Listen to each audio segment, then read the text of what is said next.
OBC তালিকা নিয়ে ফের জোট। কলকাতা হাইকোর্টের বিচারপতি তপব্রত চক্রবর্তী এবং বিচারপতি রাজাশেখর মান্থার ডিভিশন বেঞ্চে দায়ের হলো এবার আর একটি নতুন মামলা।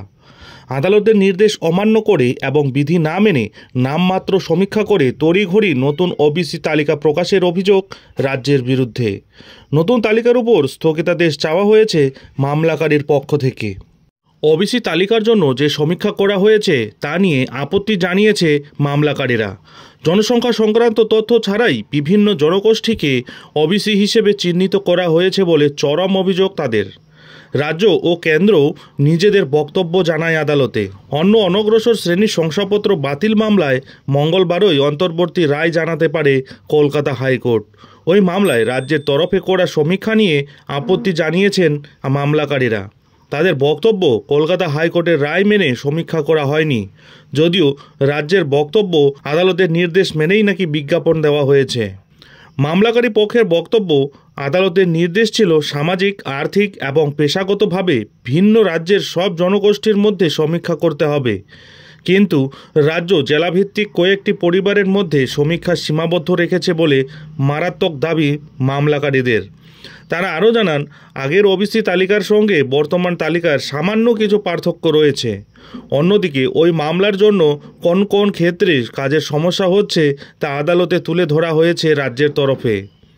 সোমবার কলকাতা হাইকোর্টের বিচারপতি তপব্রত চক্রবর্তী এবং বিচারপতি রাজাশেখর মান্থার এজলাসে রাজ্য তাদের বক্তব্য জানায়। রাজ্যের তরফে বলা হয়, ওবিসি মামলার জন্য কলেজ ভর্তি থেকে শুরু করে নিয়োগ প্রক্রিয়া সব আটকে রয়েছে। মূল মামলাকারীদের দাবি, কত জনসংখ্যা রয়েছে রাজ্যের কাছে সেই বিষয়ে নির্দিষ্ট কোনো তথ্যও নেই। তথ্য ছাড়াই বিভিন্ন জনগোষ্ঠীকে ওবিসি হিসেবে চিহ্নিত করা হয়েছে। এর জন্য সঠিক পদ্ধতিতে সমীক্ষার প্রয়োজন ছিল। বর্তমান সময়ে দাঁড়িয়ে প্রকৃতপক্ষে কোন জনগোষ্ঠী ওবিসি তার সমীক্ষাও করা হয়নি।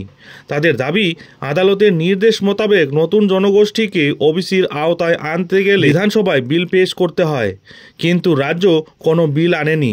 রাজ্যের এই বিজ্ঞপ্তি খারিজ করার জন্য আদালতে আবেদন জানান মামলাকারীরা।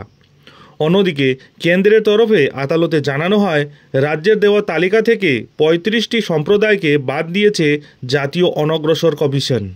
তাদের বক্তব্য, জনগণনা ছাড়া নির্দিষ্ট করে বলা সম্ভব নয় কোন জনগোষ্ঠী ওবিসি। পরের বছর থেকে জনগণনার কাজ শুরু হবে বলেও আদালতে জানায় কেন্দ্র সরকার। যদিও রাজ্যের বক্তব্য, রাজ্য জুড়ে বেঞ্চমার্ক সমীক্ষা করা হয়েছে, আদালতের নির্দেশ মেনেই বিজ্ঞাপন দেওয়া হয়েছে। রাজ্য যখন কলেজে ভর্তি এবং বিভিন্ন জায়গায় নিয়োগ প্রক্রিয়া আটকে থাকার কথা এজলাসে তুলে ধরে, তখন দুই বিচারপতির বেঞ্চ জানায়, সমস্যাগুলি আদালত জানে। দীর্ঘদিন ধরেই নিম্ন আদালতগুলিতে বিচারক নিয়োগ হয়নি। এখন সেটির কাজও থমকে গিয়েছে। বিচারকেরা অবসর নিচ্ছেন, কিন্তু নতুন নিয়োগ হচ্ছে না। ডিভিশন বেঞ্চ মৌখিকভাবে জানিয়েছে, মঙ্গলবার ওবিসি মামলায় অন্তর্বর্তী নির্দেশ দেওয়া হবে। বস্তুত ২০১০ সালের পরে তৈরি রাজ্যের সব ওবিসি শংসাপত্র বাতিল করে দিয়েছিল কলকাতা হাইকোর্ট। গত বছর ২২ মে ওই রায় দিয়েছিল আদালত। কলকাতা হাইকোর্টের রায় ছিল ২০১০ সালের আগে ৬৬টি সম্প্রদায়ের ওবিসি সার্টিফিকেট বৈধ, আর তারপর থেকে সব ওবিসি শংসাপত্র বাতিল করা হলো। উচ্চ আদালতের ওই রায়কে চ্যালেঞ্জ করে সুপ্রিম কোর্টে যায় রাজ্য। শীর্ষ আদালত কলকাতা হাইকোর্টের রায়ে স্থগিতাদেশ দেয়নি। মামলাটি এখন সেখানে বিচারাধীনই রয়েছে।